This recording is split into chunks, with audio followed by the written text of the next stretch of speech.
Hello everyone, this is Rupesh again. Today I'll be teaching mechanism of drug action and synthesis of anti-neoplastic agents.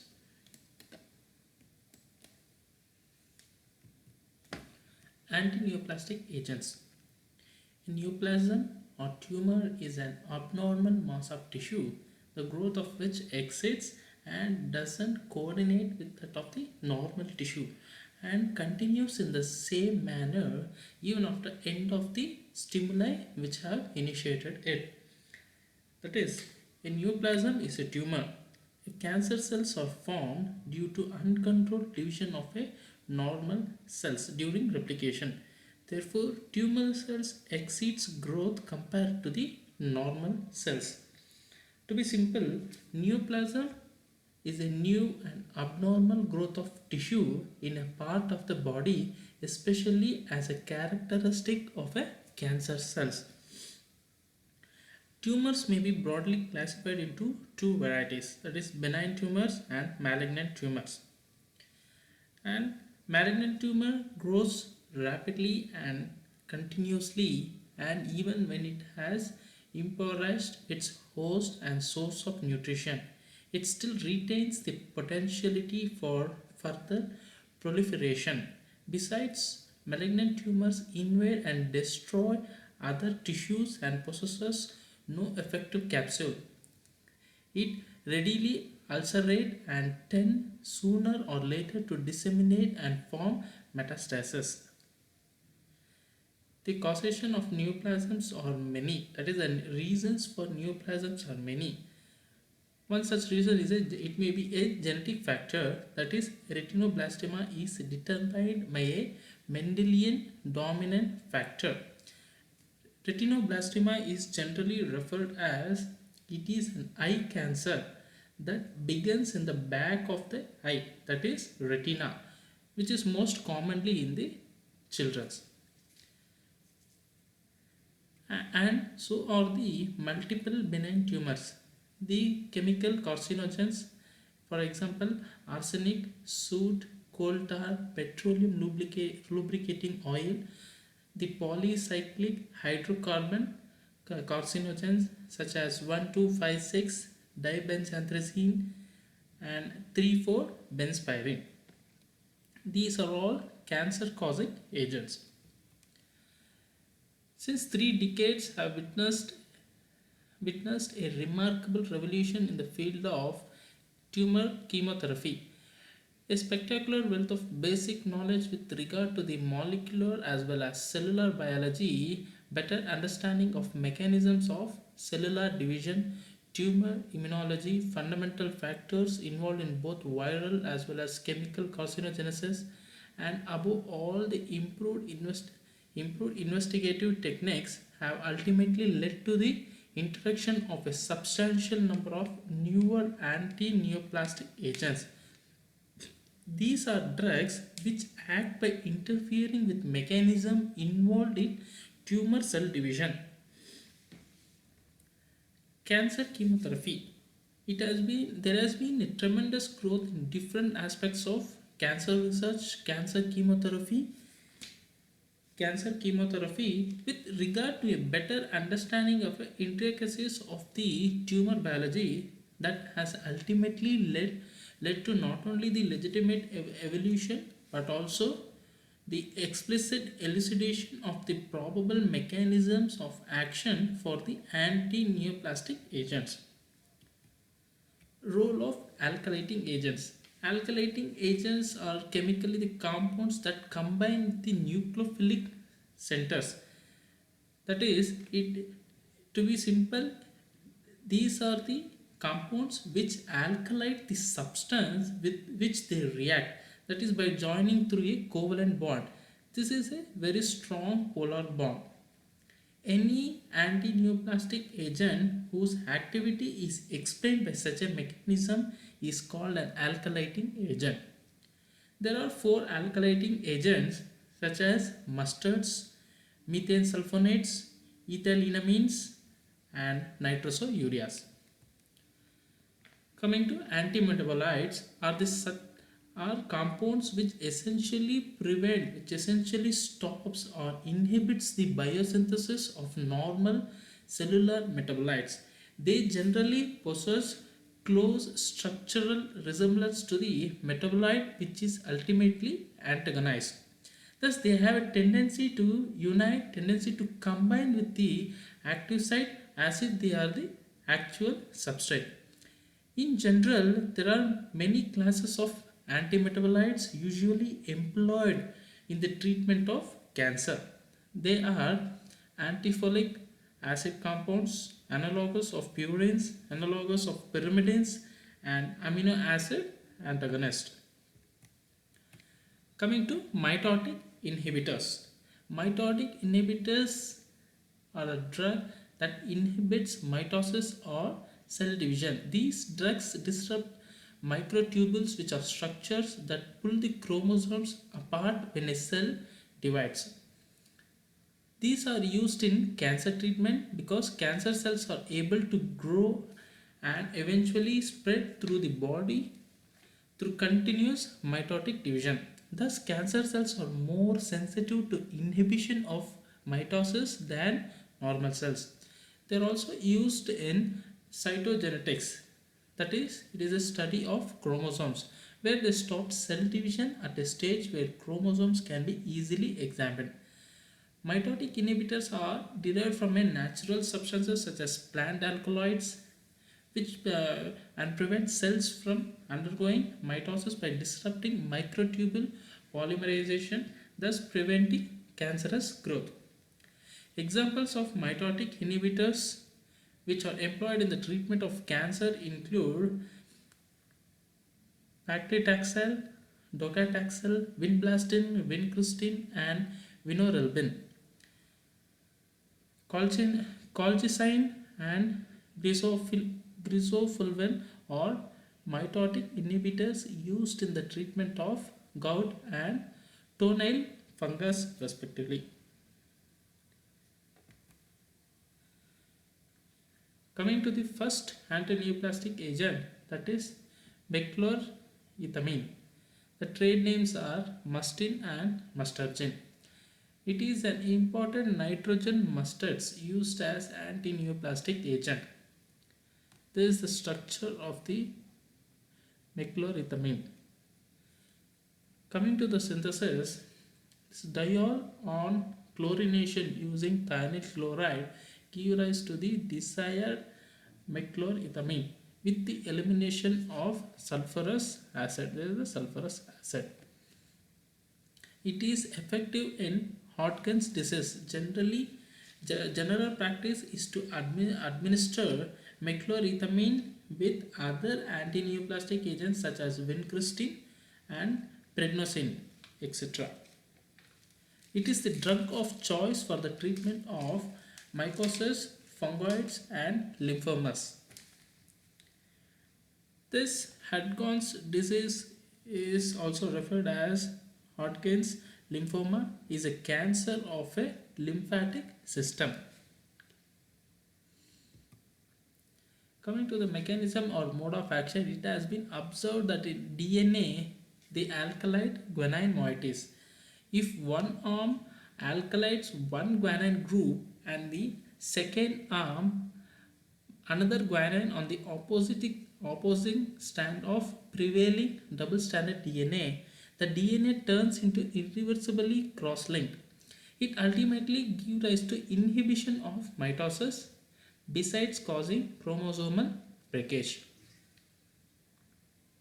Coming to the second antineoplastic agent, cyclophosphamide.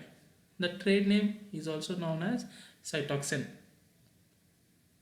It is a nitrogen mustards used as an antineoplastic agent. It is effective against acute leukemia, chronic lymphocytic leukemia, and multiple myeloma. In combination with other chemotherapeutic agents, it is found to cause radical cure in acute lymphoblastic leukemia in children and also in Burkitt's lymphoma. It has a positive advantage over other alkylating agents because of its activity both parenterally and orally besides its tolerance over prolonged periods in divided doses. Coming to the structure of cyclophosphamide, this is the phosphamide moiety. Since it's in the cyclic form, so cyclic phosphamide. Coming to the synthesis, starting with the propanol amine or else 3 amino propanol on reaction with this phosphorus chloride in the under reflex conditions, it is a simple one step reaction. We get a cyclophosphamide in good yields. Coming to the mechanism or mode of action, the liver is protected by the further metabolism of activated metabolites into the corresponding inactive end products. Therefore, the drug is fairly stable in the gastrointestinal tract, well tolerated and quite efficacious both by the oral and parenteral routes. It fails to produce any sort of local vesication, necrosis, phlebitis, or even pain. Coming to the third one, melphalan. The trade name is also called as Alcaran. It is another nitrogen mustard. It is a derivative of phenylalanine amino acid. And this is the structure of melphalan. You can see this is the structure of phenylalanine amino acid, which is a, and hence melphalan is a derivative of phenylalanine. Melphalan is very effective in preventing the recurrence of cancer in premenopausal women who have undergone radical mastectomy. Mechanism or mode of action, the drug serves as a primary immunosuppressive drug. It is found to be well absorbed via the oral route, being also equally efficacious as administered by the food route. The drug gets transformed into active metabolites in probably all tissues. Coming to the synthesis, it is a para-nitrophenolalanine amino acid. That is, a nitro group is attached to the fourth position of the amino acid, reacts with phthalimide to give a adduct. This on esterification using ethanol in dry HCl, you get a ester, that is ethyl ester, which on reduction with zinc in acetic acid, this nitro group is reduced to amino group. This on reaction with epoxide, a simple epoxide, which on the reaction goes on for 24 hours, you get a diol. This on chlorination using phosphorus oxychloride and subsequent acid hydrolysis, you get a corresponding melphalan. That is POCl3 chlorinates here and H2O is eliminated. Acid hydrolysis converts COAT to acid group.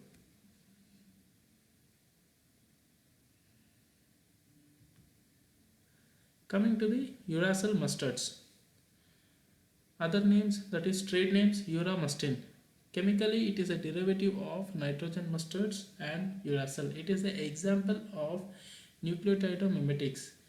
As I said in the previous classes, it is a compound which mimics nucleotides. Here, to be specific, this uracil mustard mimics uracil. This is the structure of the uracil mustards. You can see there is a uracil nucleotide. It was discovered in 1958 after the discovery of melphalan in 1953. Scientists realized that the fast-growing neoplastic cell would pick up the base much more easily than the amino acid. That is, this is the nucleotide, whereas the melphalan derivative is the amino acid derived compound. Therefore, uracil mustard was the first nucleotide-mimetic to be discovered. Coming to the synthesis, there is beta-keto ester on reaction with urea in the presence of strong acid. Under reflex conditions, we get a 6-methyl uracil. This is the sixth position here. This on nitration using fuming HNO3, we get 5-nitro-6-methyl uracil, which on subsequent oxidation with like a KMNO4 or even chromic acid, you get a acid, that is the CH3 on oxidation we get an carboxylic acid. This on decarboxylation we get 5-nitrouracil, that is SCOH is eliminated here. This on reduction using tin in HCl we get 5-aminouracil, that is a nitro group is reduced to amino group.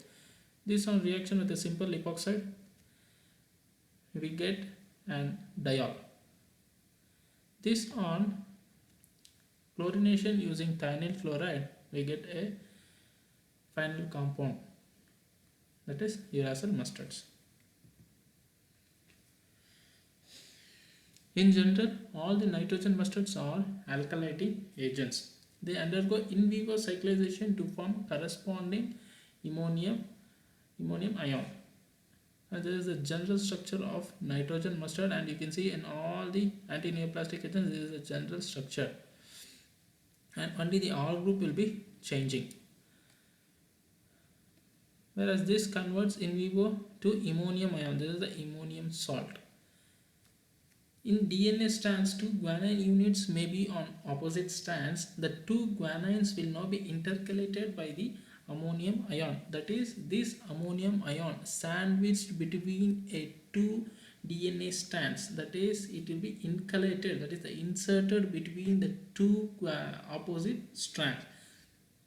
Once the drug binds irreversibly between the two strands of DNA, this leads to inhibition of DNA synthesis. Since the two strands can't be separated, the faster growing tumor cell stops replicating and dies when compared to the normal cell. Coming to the next antineoplastic agent, 6-mercaptopurine. The trade name is pyrinythol. Mercaptopurine is found to inhibit experimental autoimmune encephalomyelitis and thyroiditis, and hence used in combination with vincristine and methotrexate and prednisone in the treatment of childhood leukemia. As such, 6-mercaptopurine may cause hyperuricemia, but it is usually administered with allopurinol, that is an analog of hypoxanthine, which blocks the conversion of 6-mercaptopurine to uric acid, and hence the dose of 6-mercaptopurine is reduced and still the desired response is obtained. And you can see there is adenine and this is the structure of mercaptopurine. Just the amino group of the adenine is replaced by thiol group, hence it is a nucleotidomimetics. And this mercaptopurine which makes the exact work of this adenine. It was found that changing the 6th position, that is the amino group of adenine to thiol group, gave another powerful nucleotidomimetic called 6-mercaptopurine. Coming to the synthesis, diaminopyrimidine reacts with, that is a diamino derived pyrimidine reacts with 90% formic acid to give hypoxanthine. This on sulfonating this on reaction with Lawson reagent we get a 6-mercaptopurine. This Lawson reagent acts as a sulfur transfer reagent. Coming to the mechanism or mode of action, the drug gets converted to 6-thionosinic acid that predominantly serves as an antimetabolite to inhibit synthesis of adenine and guanine. Besides, it also prevents conversion of purine bases into corresponding nucleotides. It also mimics inosinic acid, thereby causing a negative feedback suppression of the synthesis of inosinic acid. It has been observed that a portion of the drug gets converted to thioguanine, which is ultimately incorporated into both DNA as well as RNA to give rise to the formation of defective nucleic acids. In this manner, the synthesis and functionalities of the resulting nucleic acid are impaired in various ways. It finally helps in the inhibition of cell mitosis. Coming to the recent development in cancer chemotherapy. Several types of treatment are available for cancer management. Some are given below. That is coming to the first one, chemotherapy. The name itself indicates cancer, treatment of cancer using various chemicals, that is, compounds that block replication of cells, and antimetabolites that block nucleotide biosynthesis are used as anti cancer agents or in chemotherapy of cancer. Mercaptopurine is one such compound which is used to treat leukemia. It is converted into nucleotide in vivo and incorporated into nucleic acids and interferes with replication. Fluorouracil, it is a pyrimidine analog which is used in the treatment of colorectal cancer. In vivo, it is converted to fluorodeoxyuridine phosphate and inhibits replication. Methotrexate, it is a folic acid analog and used in the treatment of choriocarcinoma. Azathioprine, it is a glutamine analog used in cancer treatment. It blocks nucleic acid biosynthesis by inhibiting glutamine dependent metabolic reactions. Acivicin, and another glutamine analog used as an anti-cancer agent. It is a competitive inhibitor of glutamine utilizing enzyme. This methotrexate, azathioprine and acivicin are antimetabolites used in cancer treatment. They are called antimetabolites because they block nucleic acid synthesis by antagonizing the metabolic role of glutamine. Coming to the second one, radiotherapy. The name itself indicates treatment of cancer using radiation. Radiation can break phosphodiester linkages of DNA and interfere with the replication process. As a result, the growth of cancer cells can come down. Based on this principle, radiation is used to treat tumors. Coming to the last one, photochemotherapy. The name itself indicates treatment of cancer using light as well as chemicals. That is, it is a newly introduced treatment of cancer. It uses a photosensitive drug and laser light to destroy cancer cells. Thank you guys. This is all about anti-neoplastic agents. In the next class, we'll see cardiovascular drugs.